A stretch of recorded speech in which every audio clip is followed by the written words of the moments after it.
another video on pairing from scratch because a few things have changed over the past few weeks, and I just wanted to give an updated version. So V1Driver is factory reset, and I've got no pairings. So I'm going to go into V1Driver. First thing I'm going to do is enable Uniden Radenso.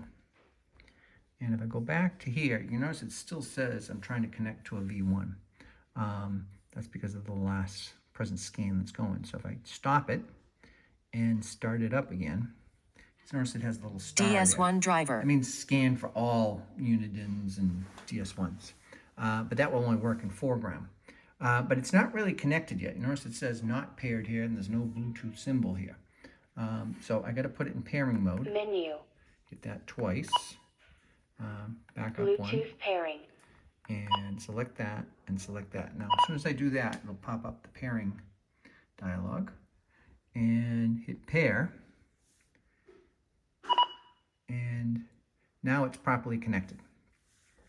And I can put it in background. And I can unplug it.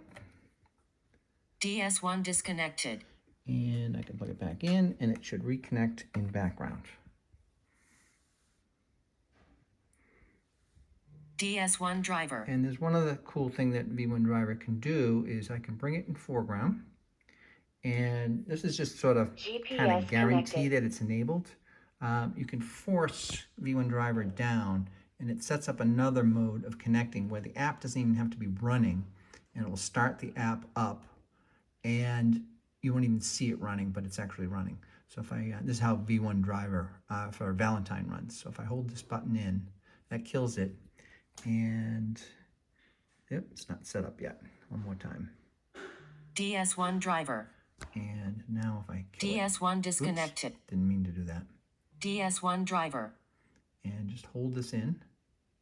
And now you notice the DS1 Bluetooth light stayed on. So now it's running really in background, that if I swipe up, you can see there's nothing there, even though it's connected. And we'll disconnect. DS1 disconnected. And reconnect.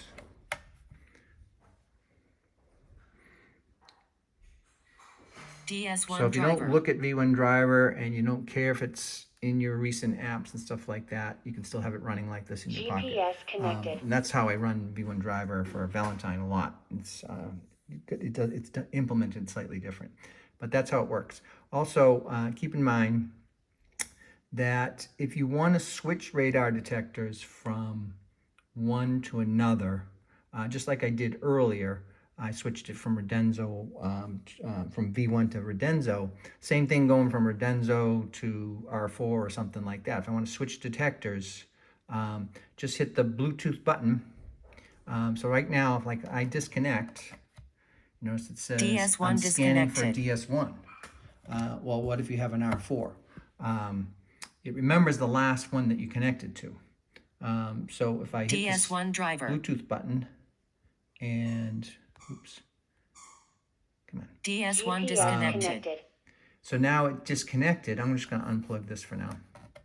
And if I restart the scan, now it's scanning for star again. So if I had an R8 or whatever, it would connect to the R8.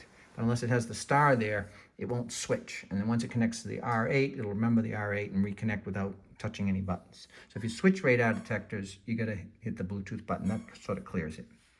And I think that's it.